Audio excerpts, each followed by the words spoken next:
على سيدنا محمد وعلى آل سيدنا محمد كما صليت على إبراهيم وعلى آل إبراهيم في العالمين إنك حميد مجيد.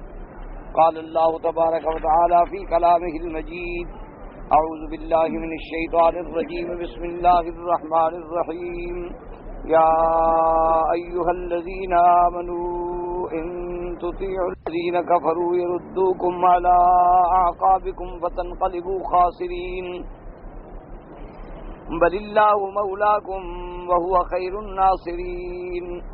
سنلقي في قلوب الذين كفروا الرعب بما أشركوا بالله ما لم ينزل به سلطانا ومأواهم النار وبئس مثوى الظالمين. ولقد صدقكم الله وعده إذ تحسونهم بإذنه حتى إذا فشلتم وتنازعتم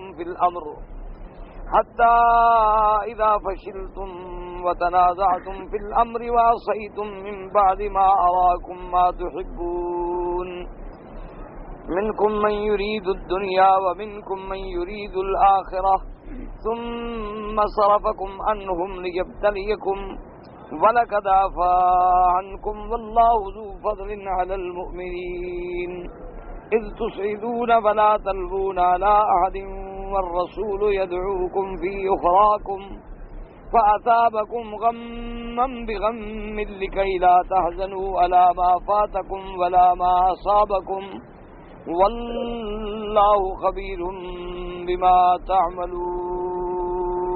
اللہ تبارک و تعالی نے سورۃ آل عمران کی ان آیات مبارکہ میں غزوہ احد کے بارے میں تفصیل کے ساتھ ارشاد فرمایا ہے.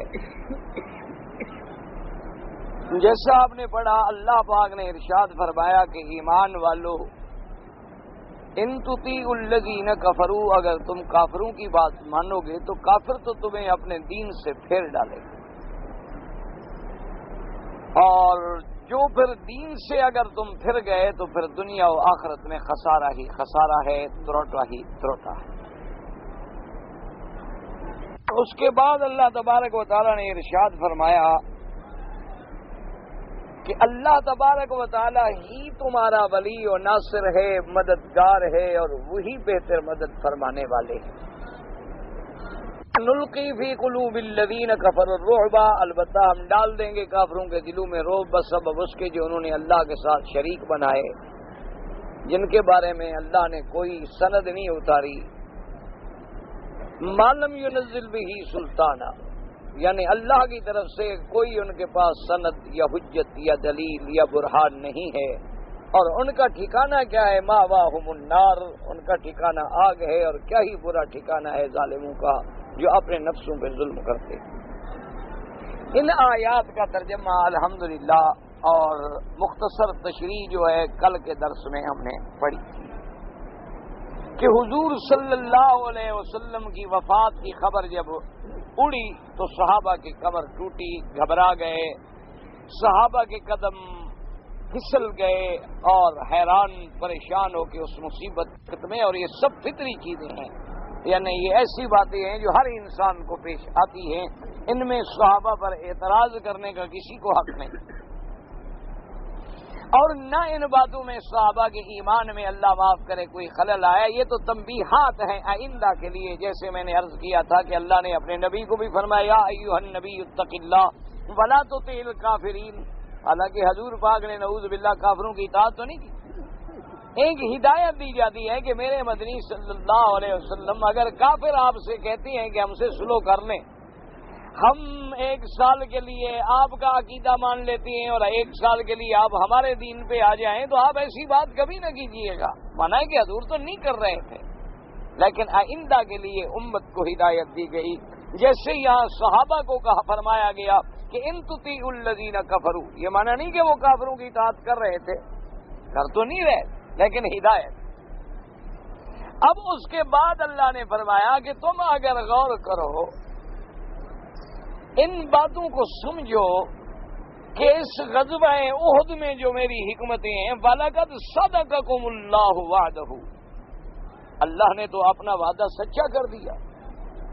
اذ تحسونہم باذنہ، جب تم کافروں کو گاجر مولی کی طرح کاٹ رہے تھے اللہ کے حکم سے، تحسونہم اے تقتلونہم، ان کو تم کاٹ رہے تھے، لیکن حتی اذا فشلتم، پھر تم نے بزدلی دکھلائی، وتنازعتم فی الامر، اور ایک حکم کے بارے میں تم جھگڑ پڑے، وعصیتم من بعد ما اراکم ما تحبون، اور تم نے حضور کے فرمان میں کوتاہی کی بعد اس کے کہ جب تمہیں اپنی محبوب اور پسندیدہ چیز نظر آئی، منکم من یرید الدنیا، بعض ایسے تھے جنہیں دنیا کی طلب پیدا ہوئی، ومنکم من یرید الآخرہ، اور بعض اس حال میں بھی ایسے تھے جن کے سامنے صرف آخرت کی تمنا اور خواہش تھی، ثم صرفکم عنہم، اس کے بعد پھر اللہ تبارک و تعالی نے اس کو بدل دیا، لیبتلیکم، تاکہ تمہارا امتحان ہو، وَلَقَدْ عَفَا عَنْکُمْ، لیکن ان سب باتوں کے باوجود بھی ہم نے تم کو معاف کر دیا،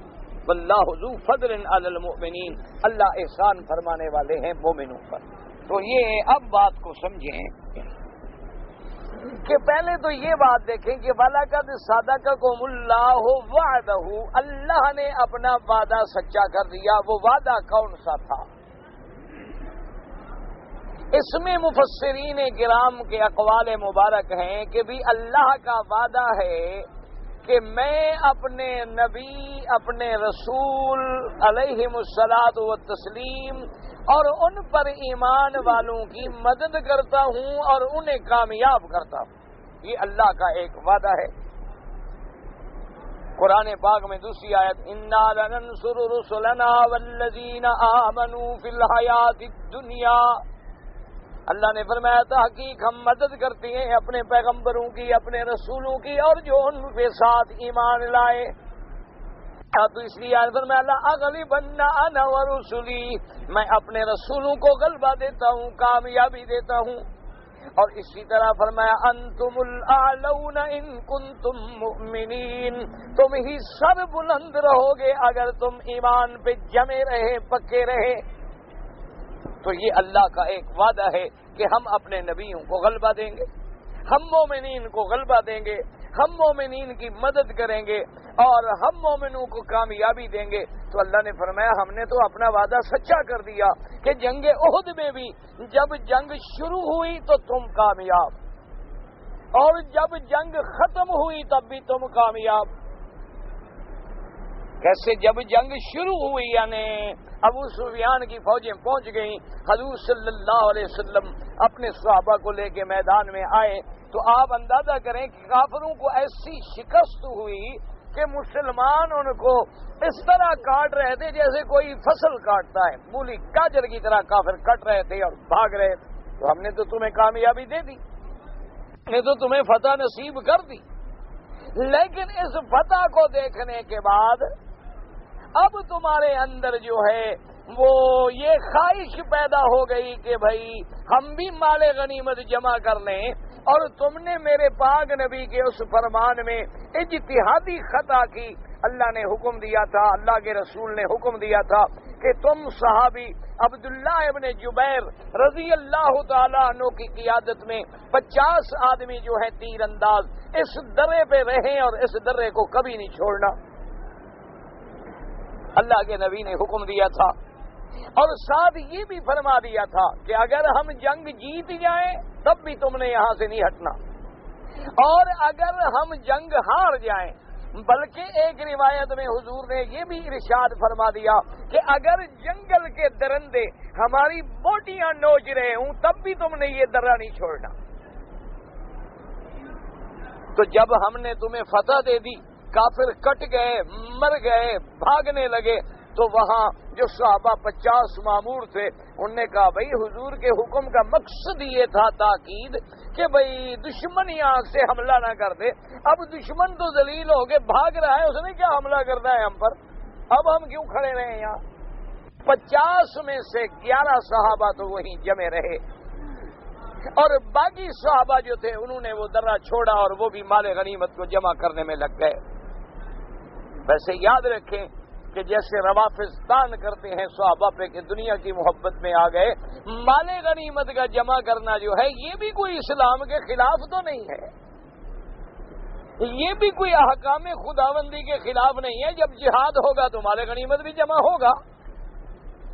یہ ایک فطری بات ہے, یہ ایک شرعی بات ہے. لیکن اللہ کو یہ مباح مسئلہ جو تھا وہ بھی پسند نہ آیا کہ صحابہ تمہارا مقام تو بہت بلند ہے, تم کیوں دنیا کی تھوڑی سی خواہش بھی دل میں لے آؤ.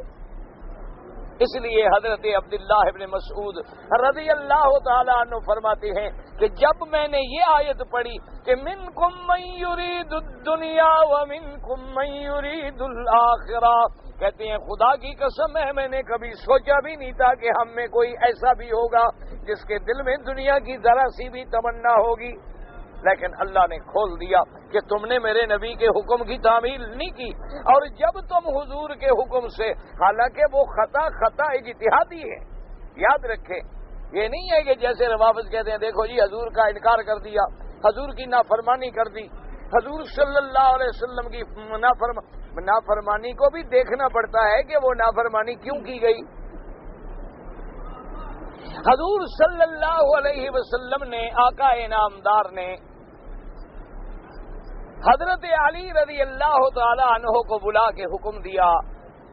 آپ نے فرمایا کہ حضرت علی حاضر یا رسول اللہ, حضور صلی اللہ علیہ وسلم کی بی بی ہیں, وہ بی بی ماریا قبطیہ کے نام سے ہیں, جو آپ کو بادشاہ مقوقس نے ہدیے کے طور پہ بھیجی تھی.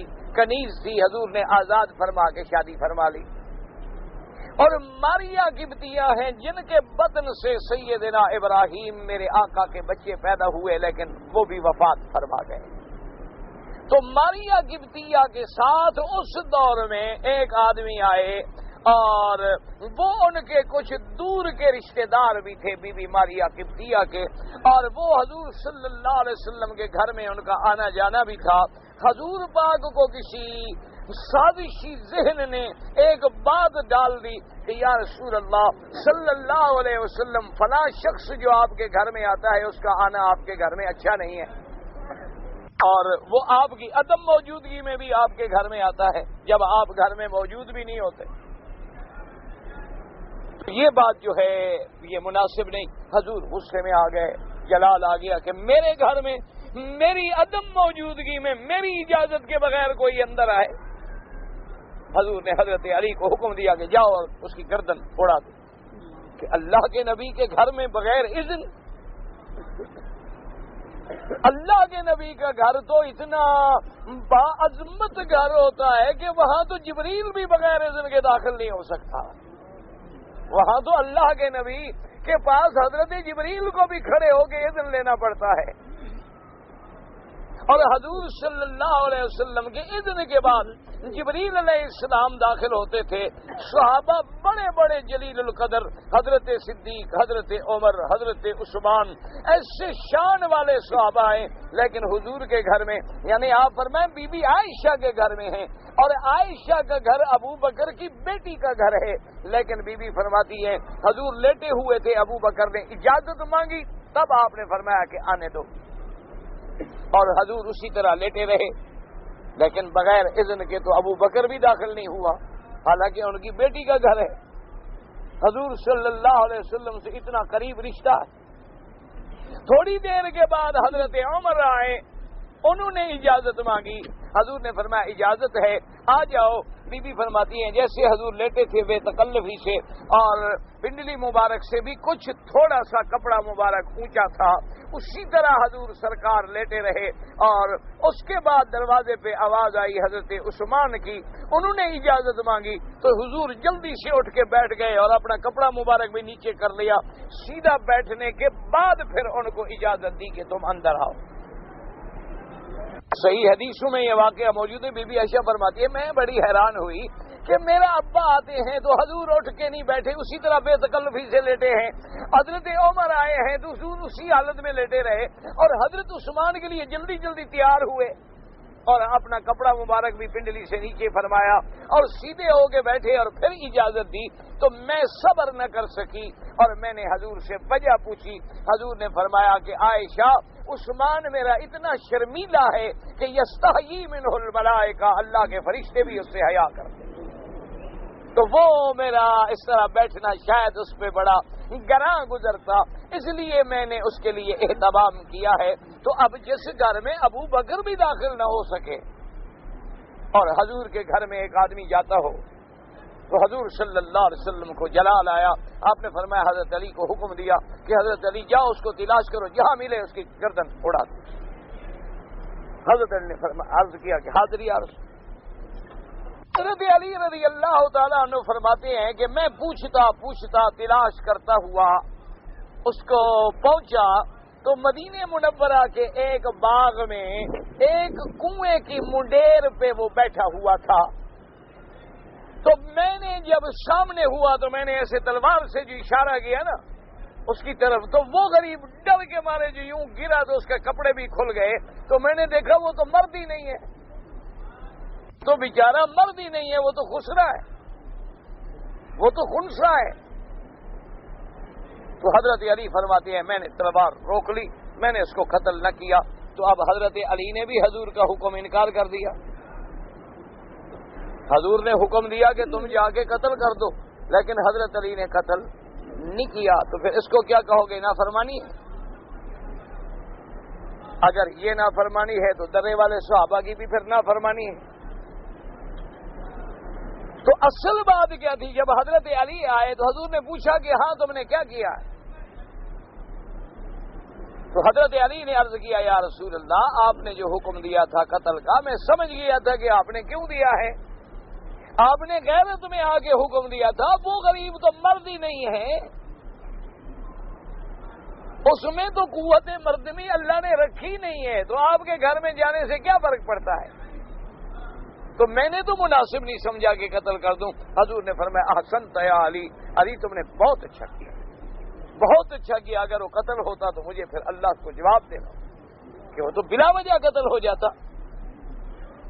تو حضور صلی اللہ علیہ وآلہ وسلم تو انکار کی وجہ ہوتی ہے۔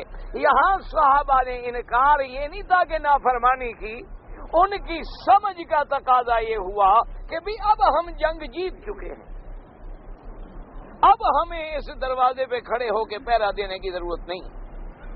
یہ تو اس وقت تک ضرورت تھی جب خطرہ تھا کہ دشمن ہم پہ حملہ نہ کر دے، اب کیا ضرورت ہے کہ ہم کھڑے رہیں؟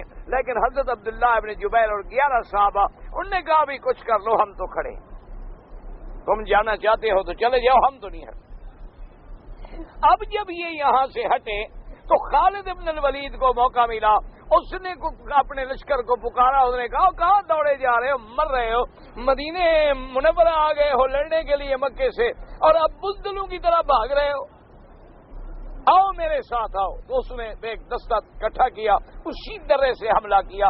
اللہ نے فرمایا جب تم نے میرے نبی کے حکم کی تعمیل میں اپنی عقل کو لڑایا تو پھر ہم نے بھی اس فتح کو شکست میں بدل دیا، ہم نے بھی پھر تمہیں شکست سے دو چار کر دیا کہ وہ یہ منظر ایسے منٹوں میں بدلا کہ یا کافر کٹ رہے تھے یا اب صحابہ شہید ہو رہے ہیں۔ اور اس کے بعد اتنا بڑا امتحان آیا کہ میرے پاک نبی صلی اللہ علیہ وسلم کا چہرہ مبارک زخمی ہوا، آپ کے دندان مبارک شہید ہوئے، اتنا بڑا امتحان آیا۔ اللہ نے فرمایا ثم صرفکم عنہ، پھر ہم نے بھی پھر لیبتلیکم، اب ہم بھی تمہارا امتحان لیتے ہیں کہ تم شکست کے بعد کیا کرتے۔ اب اول میں بھی اللہ نے مسلمانوں کو فتح دی، اچھا آخر میں بھی دیکھو کہ مسلمانوں کو فتح ہوئی کہ جب 70 صحابہ شہید ہو گئے اور ابو سفیان وغیرہ بڑے خوش ہو گئے کہ ہم نے جنگ جیت لی ہے اور واپس جانے لگے، جب بدر صغریٰ پہ پہنچے تو ابو سفیان نے پھر اپنی فوجوں کو روکا، بھی ٹھہرو ٹھہرو، رک جاؤ، سب رک گئے۔ اس نے کہا ہم کیا کر رہے ہیں؟ کہا کیا بات ہے؟ انہوں نے کہا ہم مکہ سے اسی لیے چڑھائی کر کے آئے تھے کہ جنگ احد میں لڑ کے واپس چلے جائیں گے، اللہ کے بندے مدینے پر تو ہم نے قبضہ نہیں کیا، اصل تو جنگ یہ تھی کہ ہم مدینے منورہ پہ قبضہ کر لیں اور مسلمانوں کی قوت کو ہمیشہ کے لیے ختم کر دیں، تو ہم تو پھر واپس جا رہے ہیں، تو رک جاؤ، اپنی فوجوں کو تکان اتار لو اور ہم مدینے پہ حملہ کریں۔ اللہ نے فرمایا سنلقی فی قلوب الذین کفروا الرعب بما اشرکوا باللہ، اللہ نے فرمایا میرے نبی پر ہم نے کافروں کے دل میں تمہارا رعب دوبارہ ڈال دیا، ہم نے ان کے دلوں میں رعب ڈال دیا اور ایسا رعب ڈالا کہ سب جو تھے اکٹھے ہو گئے. انہوں نے کہا ابو سفیان جو کچھ ہو گیا اسی کو غنیمت سمجھو, اب واپس مدینے نہ جاؤ, کہیں ایسا نہ ہو کہ زخمی شیر کی طرح مسلمان الٹ پڑے اور ہمارا ایک بندہ بھی نہ بچے. اب جو ہونا تھا ہو گیا, اب ہم پھر نہیں جاتے. اللہ نے فرمایا پھر بھی ہم نے ان کو شکست دی, وہ ناکام ہو کر مدینے پہ قبضہ کیے بغیر واپس لوٹ گئے. تو فتح تو ان کو نہیں ملی. ابتدا میں بھی ہم نے تمہیں کامیاب کیا, انتہا میں بھی ہم نے تمہیں کامیاب کیا. بلکہ صحیح حدیث مبارک میں ہے کہ آقا انعامدار جب واپس تشریف لے آئے, آپ نے زرہ مبارک اتاری, اپنا زخم مبارک دھویا, تو جبریل علیہ السلام آئے. انہوں نے کہا یا رسول اللہ صلی اللہ علیہ وسلم, آپ نے اپنی زرہ اتار دی ہے, آپ نے جنگی لباس اتار دیا ہے, لیکن ہم نے تو ابھی تک نہیں اتارا. لیکن ہم اللہ کے حکم کے پابند ہیں, کیا کریں؟ بدر میں لڑنے کا حکم ملا تو ہم لڑے. لیکن اب بھی آپ اپنے صحابہ کو حکم دیں کہ ہم مشرکوں کا تعاقب کریں اور آپ جلدی تیار ہو جائیں. حضور صلی اللہ علیہ وسلم تیار ہوئے, صحابہ تیار ہوئے, اور پھر تعاقب کیا بدر صغرا تک. بدر صغرا تک پھر پیچھے صحابہ آئے اور انہوں نے کہا ابو سفیان اگر دل کی بھڑاس نکالنی ہو تو ہم پھر حاضر ہیں. لیکن ابو سفیان اپنے لشکر کو لے کے پھر بھاگ گیا. پھر میدان میں نہ جم سکا, نہ رک سکا. کہنے لگا اچھا اگلے سال دیکھا جائے گا. حضور نے فرمایا اچھا ٹھیک ہے, اگلے سال ہی سے پھر میدان منتخب کر لو.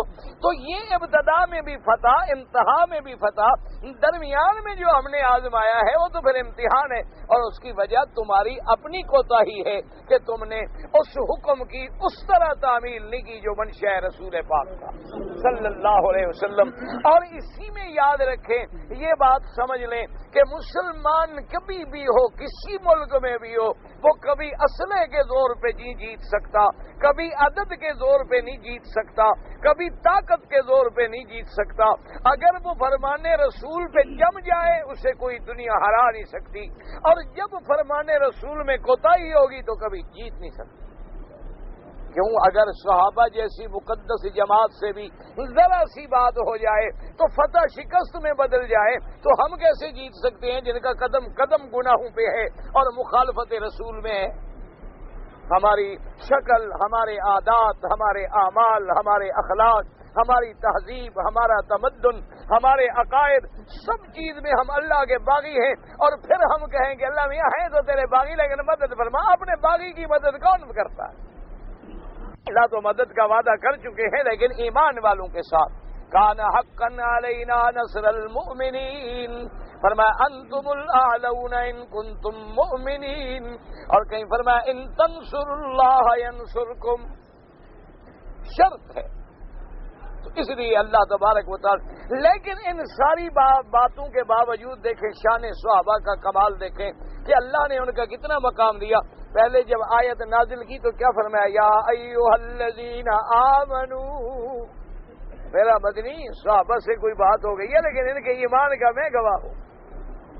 اگر ان سے کوئی تھوڑی سی غلطی ہو گئی ہے تو آپ محسوس نہ فرمائیں ہیں یہ پکے مومن. تو کبھی کبھی تو اپنوں سے بھی غلطی ہو جاتی ہے, اور یہ چھوٹی سی غلطیوں کا ہو جانا جو ہے اجتہادی خطا کا, وہ صحابہ کے عظمت یا مقام میں کوئی فرق نہیں آ سکتا. اگر آپ اس طرح دیکھیں تو پھر تو آدم سے بھی خطا ہو گئی, تو ان کی نبوت میں فرق آ جائے گا. حضرت موسیٰ علیہ السلام جیسا پیغمبر کلیم اللہ اپنے بھائی نبی کی داڑھی پکڑ لے, کہ نبوت میں کوئی فرق آ جائے گا. خطا کا منشا دیکھنا پڑتا ہے کہ خطا کے پیچھے کیا ہے, بدنیتی ہے یا خطا ہے. اگر خطا اجتہادی ہے تو اللہ پاک وہاں سزا نہیں دیتے بلکہ اس میں بھی معافی دیتے ہیں. اس لیے پہلے خطاب میں بھی آمنو, اور دوسرے کے بعد دیکھو نا اللہ کا صحابہ سے پیار دیکھو. فرماتے ہیں, اللہ فرماتے ہیں میرے مدنی کے پیارو, ہم نے تو وعدہ سچا کیا ہے نا, تم نے ذرا خود کمزوری دکھائی ہے نا. ہم نے تو اپنا وعدہ سچا کیا, ہم نے تو تمہیں کامیابی دے دی. استحسونہم, جب تم ان کو ٹکڑے ٹکڑے کر رہے تھے, اور ہم نے کام کیا, لیکن تم نے خود بزدلی دکھلائی نا کہ اگر حضور کی خبر مل گئی کہ حضور فوت ہو گئے ہیں تو اللہ کے نبی اگر فوت ہو جائیں تو کیا تم دین سے بھاگ جاؤ گے, دین چھوڑ دو گے؟ دین تو باقی ہے, نبوت تو باقی ہے, خدا تو زندہ ہے. یہ تو تم نے خود تھوڑی سی غلطی کی، اور یہ سارے جو نقصان ہو گئے، اب غلطی میں نقصان بڑا ہوا کہ صحابہ شہید ہو گئے، حضور پاک زخمی ہو گئے۔ اللہ نے فرمایا میرا مدنی وَلَقَدْ عَفَا عَنْهُمْ، میں نے ان کو معاف کر دیا، میں نے ان کو معاف کر دیا ہے۔ اچھا اب بات سنیں، اس آیت کو ذرا غور کریں، تدبر کریں۔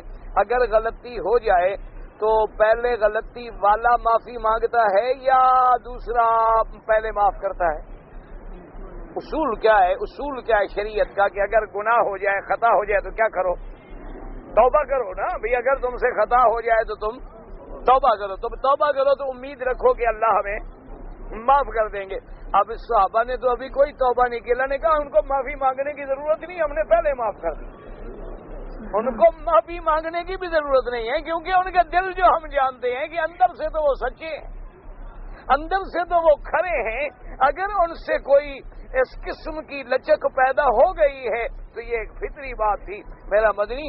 اور پھر یہ بھی نہیں کہا کہ افا بس کن سے، ایک سے دو سے فرمایا افا انہم، سب سے، تمام کے تمام، سب سے افا، اور صرف افا نہیں بلقد افا انہم، با قسمیہ ہے۔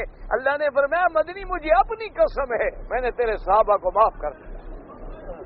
اچھا اگر اللہ معاف کر دیں تم کون ہو اعتراض کرنے والے؟ اللہ معاف کر دیں، حضور معاف کر دیں، لیکن 1400 سال کے بعد اگر ملنگ معاف نہ کرے تو پھر وہ خود منکر قرآن ہے یا نہیں؟ کہ اللہ کہیں کہ ہم نے معاف کر دیا، کہ نہیں جی نہیں، صحابہ نے غلطی کی، انہوں نے معاف نہیں کیا ابھی۔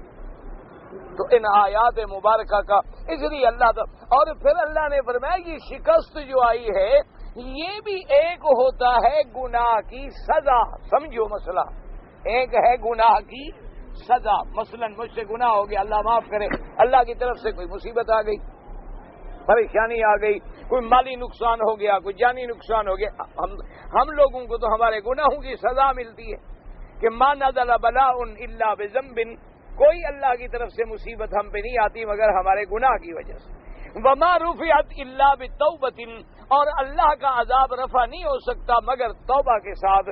لیکن یہ ہے اللہ نے فرمایا میرا مدنی صحابہ پر جو تھوڑا سا ہم نے تکلیف دی ہے نا، یہ گناہ نہیں، لیبتلیکم، امتحان ہے، ان کا تو ابتلا ہے۔ ابتلا اپنے جو ہوتے ہیں بڑے شان والے ان کی آزمائشیں ہوتی ہیں، ان کو ہم آزماتے ہیں، ان کو بھی پھر ہم نے آزمایا ہے کہ بدر میں ہم نے فتح دے دی، فتح دے کے آزمایا، اور یہاں ہم نے شکست دی، شکست دے کے آزمایا۔ اور پھر میرا مدنی آپ کی موت کے بعد جو منظر ان کو پیش آنا تھا وہ ہم نے آپ کی زندگی میں پیش کیا تھا کہ ابھی سے یہ سنبھل جائیں، ابھی سے ان کی ریہرسل ہو جائے، کیوں موت تو آنی ہے، موت تو برحق ہے، اللہ کے ہر نبی پہ موت آئی ہے، اور میرے پیارے محمد مصطفیٰ سرکار مدینہ موت تو آپ پہ بھی آنی ہے، لیکن اس وقت خدا جانے ان پہ کیا گزری۔ تو اللہ نے آپ کی حیات میں وہ منظر دکھلا کے صحابہ کا امتحان کر دیا۔ اسی وجہ تھی کہ حضرت سیدنا ابی بکر صدیق رضی اللہ تعالیٰ عنہ نے کھڑے ہو کے خطبہ دیا کہ من کان یعبد محمدا فإن محمدا قد مات ومن کان یعبد اللہ فإن اللہ حی لا یموت۔ اب خلیفہ رسول کی تربیت کامل ہو چکی تھی، انہوں نے کہا لوگو اگر تم نبی کی عبادت کرتے تھے تو پھر تو حضور پہ تو موت آ گئی، اور اگر تم اللہ کی عبادت کرتے ہو تو اللہ زندہ ہے، ان پہ کبھی موت نہیں آئے گی۔ تو کیوں اب ابو بکر تیار ہو چکے تھے، اور یہ تیاری کیسی تھی وہ احد میں جو دیکھ چکے تھے کہ اعلان ہو گیا تھا کہ قتل محمد صلی اللہ علیہ وسلم، اور اس آزمائش میں اس لیے فرمایا لیبتلیکم، اور فرمایا وَلَقَدْ عَفَا عَنْهُمْ، میرا بدری ہم نے ان کو معاف کر دیا ہے، واللہ ذو فضل علی المؤمنین، اور اللہ تبارک و تعالی اپنے ایمان والے بندوں پہ فضل و احسان فرمانے والے ہیں، اور پھر ہم ان پہ احسان کیوں نہ کریں، اس سے بڑا احسان کیا ہے کہ ہم نے معاف کر دیا ہے۔ اور یاد رکھیں ہر چیز میں ایک حکمت بھی ہو۔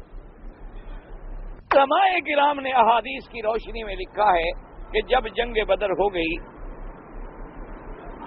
تو جنگ بدر کے بعد مسلمانوں کو اللہ نے فتح دی، اور کافروں کے 70 بڑے بڑے جو تھے وہ گرفتار ہو گئے، بڑے مارے گئے، اور باقی جو تھے گرفتار ہو گئے، اور اکثر جو تھے وہ شکست کھا کے مکہ مکرمہ کی طرف بھاگ گئے. اب جب 70 قید ہو گئے تو مسئلہ پیدا ہو گیا کہ ان کے بارے میں کیا فیصلہ کیا جائے.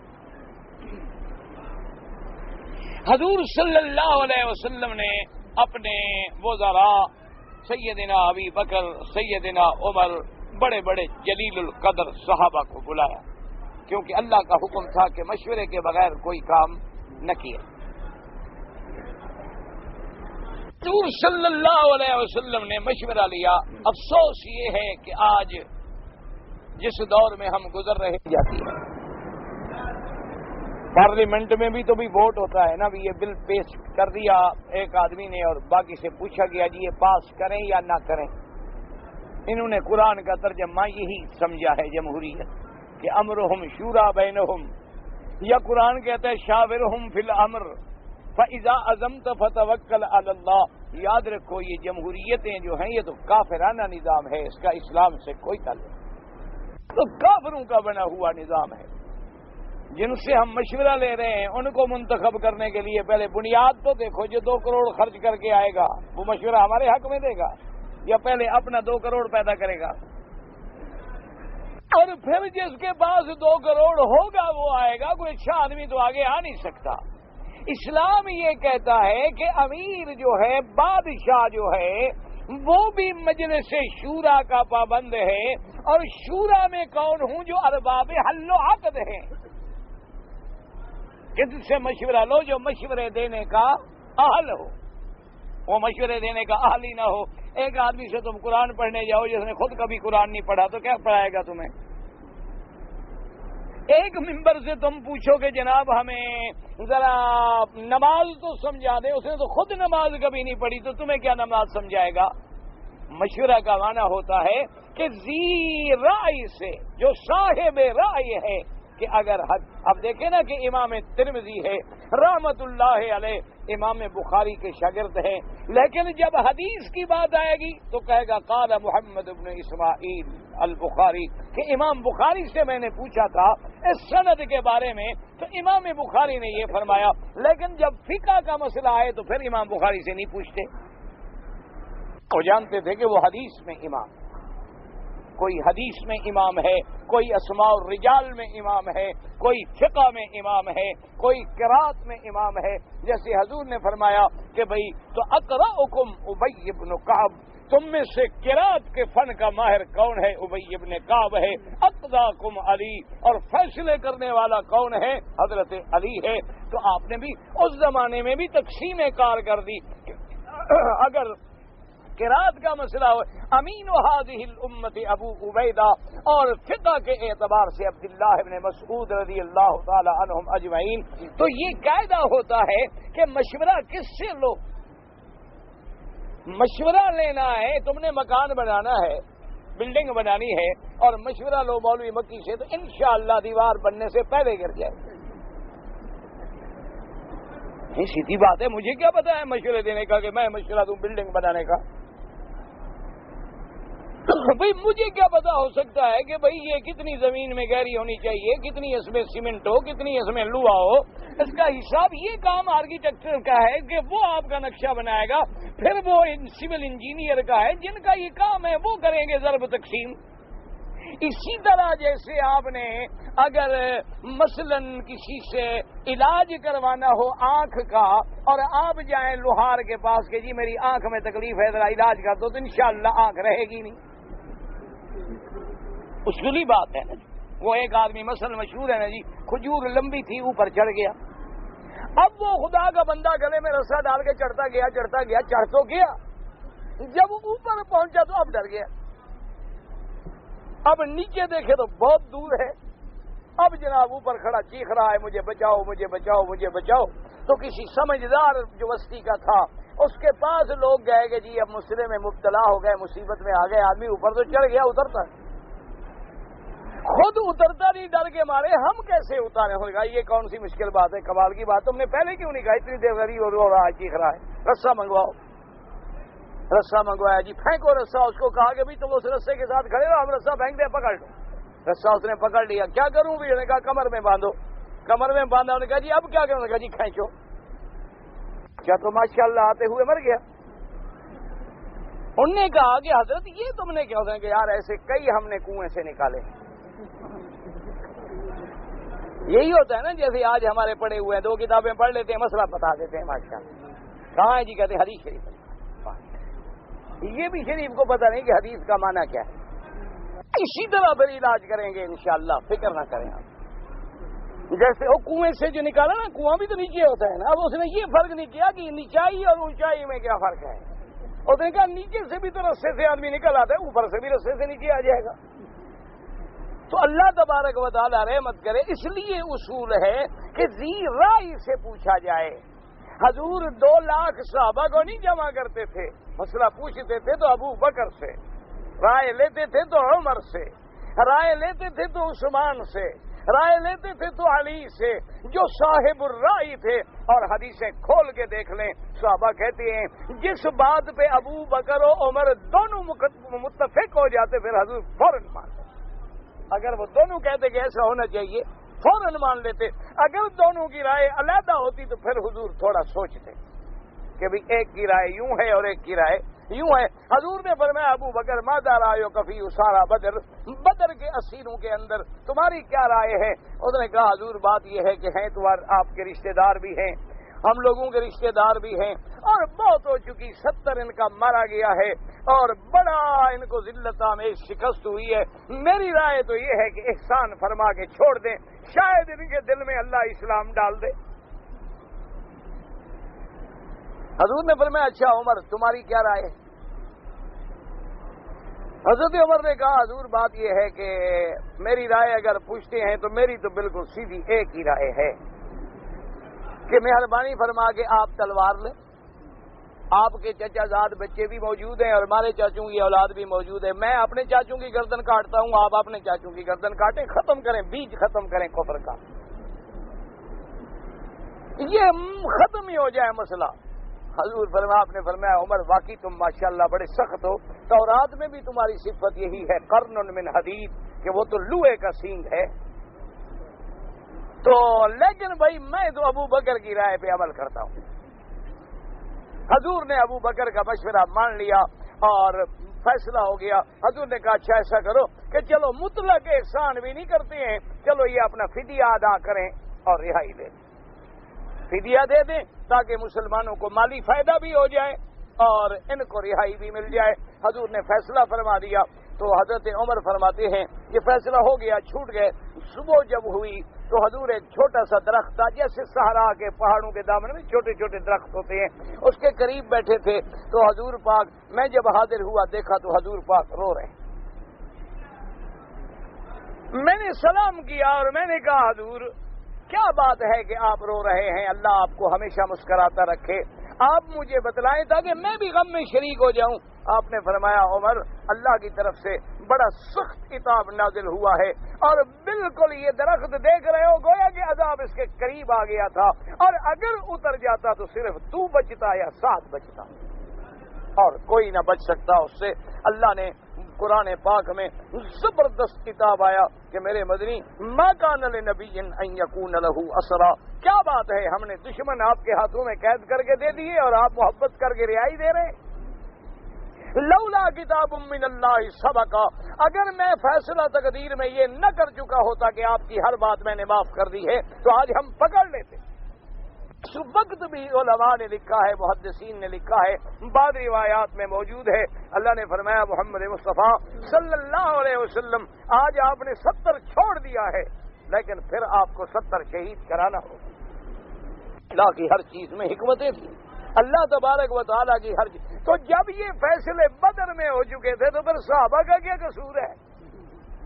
صحابہ رضوان اللہ علیہم اجمعین کا تو پھر اس لیے اللہ نے فرمایا ہم نے معاف کیا۔ اذ تصعدون ولا تلوون علی احد، اللہ نے فرمایا جب تم چڑھے جا رہے تھے اور مڑ کے بھی نہیں دیکھ رہے تھے، والرسول یدعوکم فی اخراکم، اور پیچھے سے تمہیں رسول بلا رہے ہیں کہ ادھر آؤ الی عباد اللہ، اللہ کے بندو ادھر آؤ ادھر آؤ، اور تم مڑ کے بھی نہیں دیکھ رہے تھے، تم دوڑ رہے تھے، گھبرا رہے تھے کہ حضور کو جب شکست ہو گئی، حضور پاک جب شہید ہو گئے تو اب ہم میدان میں کیوں لڑیں؟ حضور بلا رہے ہیں بھی میں زندہ ہوں، ادھر آؤ اللہ کے بندو میں زندہ ہوں، لیکن تم دوڑے جا رہے ہو۔ والرسول يدعوكم في اخراكم، پھر اس کی وجہ سے فاصابكم غما بغم لكي لا تحزنوا على ما فاتكم ولا ما اصابكم، پھر ہم نے تم کو غم پہ غم دیا، فتح کو شکست میں بدل دیا۔ 70 صحابہ تمہارے شہید ہو گئے، اللہ کے نبی زخمی ہو گئے، تو غم بغم فاصابكم، غم پہ غم، مصیبت پہ مصیبت ہم نے بھی ڈال دی، تاکہ اب تمہیں بھی یہ پتہ لگ جائے کہ سب کچھ اللہ کے ہاتھ میں ہے، تاکہ جو چلا جائے پھر اس پہ غم نہ کرو، جو تم کو پہنچے پھر صبر کر کے اس کو۔ واللہ خبیر بما تعملون، اور اللہ جاننے والے ہیں جو کچھ تم کرتے ہو، تمہارا ہر عمل جو ہے وہ اللہ کے علم کے اندر ہے، اللہ کا علم محیط ہے، اللہ کے علم کے آگے کوئی چیز چھپی ہوئی نہیں ہے۔ اللہ نے معاف کر دیا تو اللہ جانتے ہیں نا کہ صحابہ سے جو کچھ ہوا ہے وہ ایک اجتہادی بات ہے، اس کے اندر دلوں میں کوئی کھوٹ نہیں ہے، ہیں پکے مومن، ہیں کھڑے میرے مدنی کے پروانے، لیکن جو غلطی ہوئی تو ہم نے فوراً آزمائش ڈال دی۔ اسی لیے علماء نے لکھا ہے کہ جو اللہ کے پیارے ہوتے ہیں ان سے اگر غلطی ہو جائے تو ان پر فوراً دنیا میں تنبیہ آ جاتی ہے، تاکہ وہ غلطی معاف ہو جائے، وہ داغ دھل جائے اور وہ صاف ہو جائیں۔ اور جو اللہ کے پیارے نہیں ہوتے ان سے گناہ ہوتے رہتے ہیں، خدا نہیں پکڑتا، ایک ہی دفعہ پکڑیں گے تو پھر ہمیشہ کے لیے ختم کر۔ اس لیے یہ نہ دیکھا کریں کہ بھی آزمائشیں جو آتی ہیں اس میں بھی اللہ کی حکمتیں ہیں۔ اللہ پاک ہمیں آپ کو دین پہ چلنے کی توفیق دے۔ کہتے ہیں جی کہ بعض شیعہ کہتے ہیں کہ صبح کی اذان میں الصلاۃ خیر من النوم جو ہے وہ کسی حدیث مبارک سے ثابت ہے۔ گزارش یہ ہے کہ جب ایک بات حضور کے سامنے ہو جائے اور حضور انکار نہ کریں تو وہ بھی حدیث ہوتی ہے۔ ایک مسئلہ سمجھ لیں، مثلا یہ غلاف کعبہ جو ہے حضور نے تو نہیں ڈالا، غلاف کعبہ تو سب سے پہلے تبع اکبر نے ڈالا تھا، او زمانے جاہلیت میں، ابھی میرے مدنی سرکار پیدا بھی نہیں ہوئے۔ جب تبع اکبر نے ڈالا، پھر قریش نے ڈالا، تو حضور کو جب نبوت ملی تو حضور نے اتارنے کا حکم نہیں دیا، تو معنی یہ ہے کہ وہ بھی سنت ہو گیا۔ حضور جس بات پہ خاموش ہو جائیں، راضی ہو جائیں، اس کا بھی وہی مقام ہوتا ہے جو سنت رسول کا مقام۔ تو ایک صحابی نے جب یہ کلمہ حضور کے سامنے کہا، حضور نے اس کو پسند کیا، اور حضور کے سامنے بلال پھر یہی اذان دیتے رہے، اور حضور نے منع نہ کیا، تو اور حدیث میں کیسے آئے؟ ایک دن اذان ہوئی ہے، 2 دن اذان ہوئی ہے، حضور کی تو پوری زندگی اذانیں دن میں 5 دفعہ ہوتی رہیں، مکے میں ہوتی رہیں، مدینے میں ہوتی رہیں، خیبر میں ہوتی رہیں، تو ہر جگہ جب حضرت بلال اذان دیتے تھے تو یہ کلمہ صبح کی نماز میں فرماتے تھے، اور میرے مدنی پاک نے اس کو قبول فرمایا، تو وہ حدیث رسول ہے اور وہ سنت رسول ہے۔ جس بات پہ چاہے وہ کلمے کہنے والا کوئی ہو، لیکن جب حضور قبول کر لیں تو وہ سنت مصطفیٰ ہوتی صلی اللہ علیہ وآلہ آلہ وسلم۔ اچھا جی، اور کہتے ہیں کہ اچھا وہ ادھر چلا کہ شیعہ حضرات کے نزدیک وہ کہتے ہیں قرآن میں آیت ہے کہ فَمَسْتَمْتَعْتُمْ بِهِ مِنْهُنَّ، اس سے متع ثابت ہے، اور کہتے ہیں کہ حضرت ابن عباس رضی اللہ تعالیٰ عنہ کا بھی فتویٰ تھا کہ متع جائز ہے۔ بات یہ ہے کہ ابتدائی اسلام میں متع تھا، جیسے ابتدائی اسلام میں لوگ شراب بھی پیتے تھے، تو جب تک منع نہیں تھی حضرت ابن عباس بھی اس کو جائز سمجھتے تھے۔ اب جب اللہ تبارک و تعالیٰ نے قرآن میں ایک فیصلہ کر دیا کہ مومن کی صفت کیا ہے، والذین هم لفروجہم حافظون، جو اپنے شرمگاہوں کی حفاظت کرنے والے، الا علی ازواجہم او ما ملکت ایمانہم، مگر صرف بیویاں یا وہ لونڈیاں جو جہاد میں ملے، صرف یہ 2 حلال ہیں۔ فَمَنِ ابْتَغَىٰ وَرَاءَ ذَٰلِكَ، ان 2 کے علاوہ تیسری قسم کوئی ڈھونڈے، فَأُولَٰئِكَ هُمُ الْعَادُونَ، وہ ظالم ہیں، حد سے نکلنے والے۔ اب مومن کے لیے صرف 2 چیزیں حلال ہیں، یا اس کی بیوی ہو یا اس کی لونڈی ہو، اس کے علاوہ کوئی متع، اس کے علاوہ کوئی نکاح موقت، اس کے علاوہ اور کوئی شکل حلال ہے ہی نہیں۔ اللہ نے تو بند کر دیا حضرت الا علی ازواجہم، او مما او ما ملکت ایمانہم، صرف یہ دو چیزیں حلال، باقی سب ختم۔ اس کے بعد جو ہے جب نہ آ گئی، قرآن میں تصریح آ گئی اور قرآن نے حصر کر دیا کہ ہر مرد پہ یا بیوی حلال ہے یا لونڈی، اور لونڈی بھی کون؟ جو جنگ میں جہاد میں ملے جب تم مجاہد بنو، اور جہاد بھی اعلاء کلمت اللہ کے لیے ہو، اور جہاد بھی مسلمان بادشاہ کی قیادت میں لڑا جائے۔ یہ لونڈی نہیں کہ تنخواہ پہ کسی کو رکھ لو۔ اس کے بعد اسلام، اور جس طرح تم ابن عباس کے جواز کا فتویٰ دیتے ہو، سنن نسائی میں موجود ہے کہ حضرت ابن عباس رجع عن قولہ، جب آپ کو یہ روایات پہنچی تو آپ نے اپنے قول سے رجوع کر دیا کہ متع جو ہے وہ حرام۔ اچھا تم حضرت علی کی بات کیوں نہیں مانتے ہو پھر؟ حضرت ابن عباس یہاں زیادہ تمہیں پیارے لگتے ہیں، حضرت علی جو کہتے ہیں متع حرام ہے، تو حضرت علی کی بات بھی تو مان لو نا۔ اس لیے بہرحال یہ چیز جو ہے بالکل حرام ہے۔ سورت آل عمران میں کس عمران کا حوالہ ہے؟ لوگ کہتے ہیں کہ ابو طالب جو ہے، شیعہ کہتے ہیں وہی عمران تھا۔ اچھا ماشاءاللہ، عیسیٰ علیہ السلام کے زمانے میں تھے ابو طالب؟ ماشاءاللہ، بیچارے کیا کریں، بیٹھے ہوتے ہیں نا بھنگ کے نشے میں، انہوں نے کہا عمران، نے کہا ابو طالب۔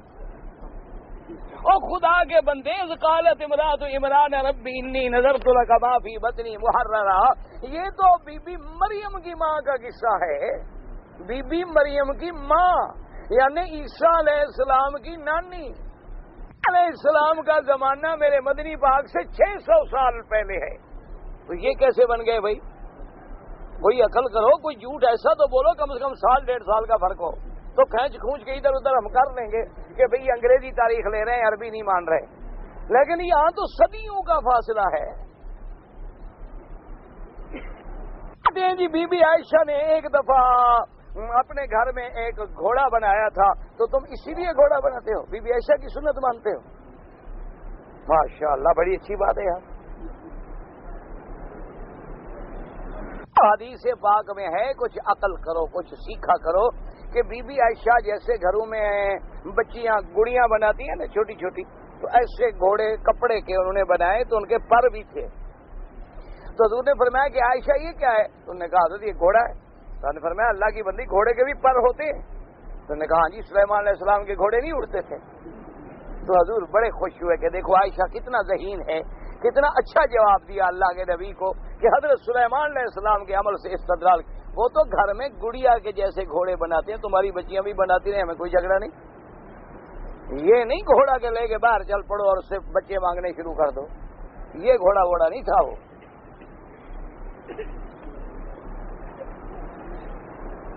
اور پھر بی بی عائشہ کی سنت پہ تم عمل کرو تو سبحان اللہ، تم تو عائشہ کا نام نہیں سن سکتے۔ اللہ اکبر۔ بی بی زینب جو تھی حضرت علی المرتضی رضی اللہ تعالی عنہما، بنت علی، حضرت علی کی بیٹی، کربلا میں اونٹ پہ سوار ہوئی تو اپنے سر کو اونٹ کے پلان پر دے مارا اور اپنے بھائی حسین پاک کا ماتم کیا، تو اس طرح بی بی صاحبہ کے سر پہ زخم لگا تو اس سے ماتم کی اجازت ملتی ہے۔ ماشاءاللہ۔ اچھا پہلے تو شکر ہے کہ تم نے حضرت علی کی بیٹی تو مان لی، یہ بھی شکر ہے نا، ورنہ تم تو حسن حسین کے علاوہ نام ہی نہیں لیتے ہو۔ حسن حسین کے علاوہ تم نے کبھی بیٹی مانی ہے؟ کیوں؟ اگر مانے تو پھر حضرت عمر کو داماد ماننا پڑتا ہے۔ حضرت علی کی لڑکی سے حضرت عمر کا نکاح ہوا نا جی۔ اچھا اگر بی بی زینب اونٹ پہ تھی تو تم گھوڑا کہاں سے لے آئے؟ کہ بی بی صاحبہ اونٹ پہ تھی تو اونٹ نکالا کرو نا 10 کو، خام کا گھوڑے کھینچ رہے ہو۔ اچھا اگر کوئی بہن اپنے بھائی کی موت کا حادثہ دیکھ کر اس کا سر دیوار سے لگ جائے یا ٹکرا جائے، یہ ماتم ہوتا ہے؟ اسی سے ماتم ہوتا ہے کہ چھری مارو، چاقو مارو، ریت ڈالو۔ کوئی عقل کرو، خدا کا خوف کرو۔ پہلے تو یہ واقعہ ہی غلط ہے، یہ واقعہ ہی غلط ہے۔ ہمارا ایمان ہے کہ نبی کا گھرانہ اتنا صابر تھا، ان میں اتنا حوصلہ تھا، ان میں اتنی برداشت تھی کہ انا للہ و انا الیہ راجعون کہہ کے وہ روتے رہے، لیکن نہ ماتم کیا نہ انہوں نے کپڑے پھاڑے، کیونکہ ان کو پتا تھا کہ حضور کا فرمان ہے کہ من ضرب الاخدود وشق الجیوب ولبس السود فلیس منا، اگر کوئی موت کے وقت منہ پہ تھپڑ مارے، کپڑے پھاڑ ڈالے یا سیاہ کپڑے پہنے، حضور نے فرمایا اس کا میری جماعت سے کوئی تعلق نہیں۔ تو نبی کا گھرانہ یہ مقتضا ہے۔ اور اگر بفرض محال ایک آدمی کے بھائی پہ یا بھتیجے پہ یا بیٹے پہ ایک بات گزرے، فطری طور پر اگر کوئی ایسا واقعہ ہو جائے تو اس سے کوئی دلیل پکڑا جا سکتی، جب حدیث میں حرام ہے حرام ہے۔ جو لوگ قرض لے کر شادی کا ولیمہ کرتے ہیں تو ہمیں جب بلائیں تو ہم کھائیں، ہم کیوں نہ کھائیں؟ قرض اس نے لیا ہے، ہم نے لیا ہے۔ قبرستان کے اوپر جو پھل اگر درخت ہے کوئی قبرستان میں لگا ہوا ہے، اس میں پھل لگا ہوا ہے تو ہمیں کھانا چاہیے، کم سے کم ورنہ کو مردے تو نہیں کھاتے، تم نہ کھاؤ تو کون کھائے گا؟ لیکن دیکھو بیچارے کو کوئی پھلدار درخت نظر آیا ہے، قبرستان کو بھی نہیں چھوڑ رہا۔ ماشاءاللہ، پہنچو بالکل، اور لے کے بیچو۔ تم زمزم بیچتے ہو، تم پتھر بیچتے ہو کعبے کے، اور کیا نہیں بیچو گے؟ تم نے بزرگوں کی قبریں بیچی ہیں۔ آگے بندے کوئی کھا لے تو کھا لے، کوئی بنا نہیں، وہاں جو خادم شادم ہوں کام کرتے ہیں وہ کھا لیں، یہ تھوڑا کہ تم جا کے توڑنا شروع کر دو۔ اگر کوئی آدمی زانی ہے، آدمی غیرت میں اس کو قتل کر دے تو جنازہ پڑھا جائے گا، جنازہ تو پڑھا جائے گا، مسلمان تو ہے نا، گناہگار ہے۔ گناہگار اور کافر میں بڑا فرق ہے، گناہگار ہے، اللہ قادر ہے معاف کر دے۔ جی نماز جو ہے سورج کی یا چاند گرہن کی وہ حدیث میں موجود ہے، جب ہوگا اسی وقت شروع کر دیں گے، سورج ہو، چاند ہو، فجر کا وقت ہو، جو بھی وقت ہو، اس میں کیا بات ہے۔ غسل کے لیے وضو، ہاں بالکل، استنجا بھی کریں، وضو بھی کریں، پھر غسل کریں۔ فجر کی نماز کے بعد وہی تو آپ نے پڑھا ہے، چاند کے لیے نماز پڑھائی گئی تھی۔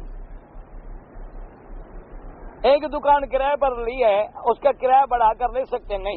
اگر ایک بھائی پہلے ایک دکان کرائے پر لے رہا ہے تو اللہ کے نبی نے فرمایا کہ لا یجوز خطبت اخی، بھائی اگر خطبہ کر رہے ہیں تم نہ کہو کہ مجھے رشتہ دو، بھائی اگر ایک سودا لے رہا ہے اس کے سودے پہ چڑھتی نہ کرو، حرام ہے بالکل۔ اگر طواف کی 2 رکعت میں نے گھر میں جا کے پڑھ لی کوئی حرج نہیں۔ اپنی جان مال کا انشورنس کرانا بالکل حرام ہے، انشورنس میں سود بھی ہے، جوا بھی ہے۔ تبلیغی جماعت کا جو مرکز ہے ان کی تبلیغ بالکل ٹھیک ہے، اللہ والوں کی جماعت ہے، اگر تم جا نہیں سکتے ہو ساتھ تو اعتراض کر کے اپنی عاقبت کیوں خراب کرتے ہو؟ کہتے ہیں جی بیوی بچے چھوڑ کے اللہ کے دین کے لیے نکلو، نہیں بیوی بچے چھوڑ کے تم نوکری کے لیے نکلو۔ 2 سال کا کنٹریکٹ کر کے جو بیوی بچے چھوڑ کے بیٹھے اس کا تو کبھی اعتراض خیال میں نہیں آیا، خیال دین کے خلاف آ گیا تمہیں فوراً۔ قضا نمازیں سب سے پہلے توبہ کرو، سب سے علاج جو ہے توبہ، اس کے بعد احناف کے نزدیک یہ ہے کہ جتنا یاد ہے قضا پڑھتے رہو۔ احادیث کی کتاب کون سی؟ سب حدیث کی کتابیں صحیح ہیں، سیاستہ میں سے کوئی لے لو، لیکن استاد کے بغیر نہ پڑھنا، خود سمجھو گے تو پھر اسی طرح سمجھو گے جیسے کھجور والے نے مسئلہ سمجھا تھا۔ قرآن کی آسان تفسیر جو ہے وہ اگر اردو میں دیکھیں تو معارف القرآن آسان ہے، عربی میں تو بہت ہیں۔ ایک بچہ جو پیدا ہوا مرا ہوا بچہ نہیں، جو بچے پیدا ہوئے اور اس کے بعد مر گئے ان کے بارے میں حدیث میں ہے کہ وہ قیامت میں شفاعت کریں گے۔ قبرستان میں جائیں تو کون سی السلام علیکم یا دار قوم المؤمنین انا انشاءاللہ بکم لاحقون انتم السابقون ونحن الاثر، بس یہ پڑھیں اور اللہ مغفرت کرے، ان کے لیے دعا کریں۔ حضرت حسن رضی اللہ تعالیٰ عنہ پہلے شہید ہوئے، ان کو زہر دیا گیا، حضرت حسین بعد میں شہید ہوئے۔ اللہ پتہ نہیں کیا لکھا ہے آپ نے، یہ مجھے پتہ نہیں، خالہ پتہ نہیں کیا لکھا ہوا ہے۔ ہند سے میرا بھائی عمرے پہ آیا، نیت جدے سے کی، عمرہ تو ہو گیا لیکن دم ادا کرے، ٹائی پہن کے نماز ہو جاتی ہے، نماز تو ہو جائے گی لیکن یہ لباس جو ہے شعار جو ہے مسلمانوں کا نہیں ہے، اور بعض علماء لکھتے ہیں کہ یہ صلیب کی علامت ہے، اس لیے بہتر ہے کہ اتار دیا کریں اور پہنا بھی نہ کریں، کوئی مجبوری ہے، نوکری ہے، ڈیوٹی ہے، مجبوری ہے، علیحدہ بات ہے۔ میں پاکستان سے نوکری پہ آیا تو کمپنی والوں نے ہمیں مجبور کیا تھا کہ ہم جدے چلیں، پھر جدے سے اس میں دم نہیں پڑتا، ہم نے پہلا حج کیا، پیسے نہیں تھے، اگر آپ مکے میں رہتے تھے تو آپ پہ حج کی بکری تھی ہی نہیں دی تو کوئی حرج نہیں۔ عمرے کے لیے میں نے حرم میں آ کر عمرہ کیا، حرم سے احرام باندھا، حرم میں عمرہ کرے نا، حرم سے باہر جا کے احرام باندھنا ضروری ہے۔ آپ کے وقت کوئی ضروری بات کرنی ہو کر سکتے ہیں، جائز ہے۔ عورت کو کیسے طواف کرنا چاہیے؟ جیسے مرد کرتے ہیں اسی طرح، اور کیا، لیکن باہر رہے، مردوں میں نہ گھسے۔ طواف کا کتنا ثواب ہے؟ جیسے ایک ولد اسماعیل میں سے غلام لے کے خرید کے کوئی اللہ کے رستے میں آزاد کر دے، اتنا ایک طواف کا ثواب ملتا ہے۔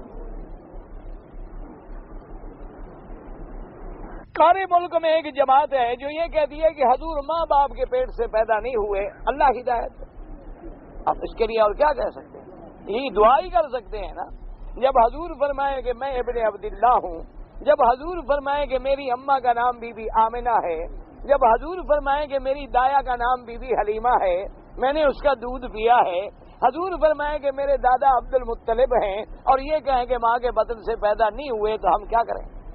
کوئی لڑ سکتا ہے کسی سے؟ یہی ہو سکتا ہے، دعا کریں کہ اللہ ہدایت۔ جی میں ہر سال یہاں رہتا ہوں، زکوٰۃ کی رقم نکالتا ہوں، لیکن پاکستان میں لوگ زیادہ مستحق ہیں، تو کوئی بات نہیں، آپ زکوٰۃ کی رقم نکال کے رکھ لیں، ان کو بھیج دیں، جب جائیں وہاں جا کے دے دیں، کوئی بات نہیں، کوئی مسئلہ نہیں۔ زکوٰۃ کی رقم اگر دوسرے ملک میں مسلمان زیادہ محتاج ہے اس کو بھیجی جا سکتی ہے، کوئی منع نہیں ہے۔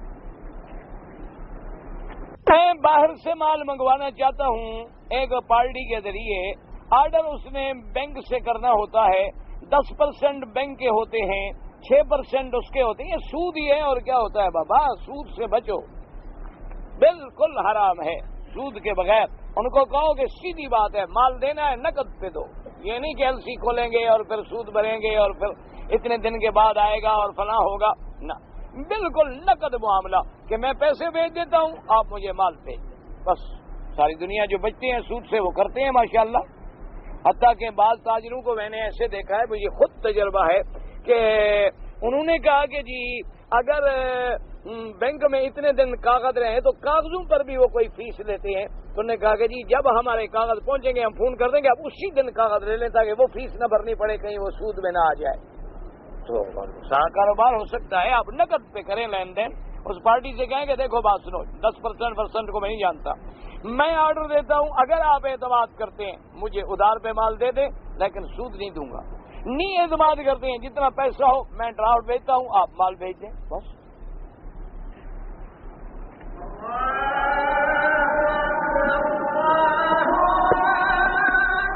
اللہ اکبر، اللہ اکبر، اللہ ربنا آتنا فی الدنیا حسنۃ وفی الآخرۃ حسنۃ وقنا عذاب النار۔ اللهم احفظنا واحفظ اهلنا واولادنا واخواننا واخواتنا ازواجنا ذرياتنا بيوتنا بيوت المسلمين الشرور والفتن والصلاه والهم ظهر منها وبطن۔ الله اكبر، الله اكبر، اللهم انا نسالك من الخير كله عاجله وعاجله وعلمنا منه ما لم نعلم، اللهم انا نعوذ من الشر كله عاجله وعاجله وعلمنا منه ما لم نعلم، صلى الله تعالى على خير خلقه، اشهد ان لا اله الا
نماز کے بعد آ جاؤ میرے پاس ہاتھ دھونا جی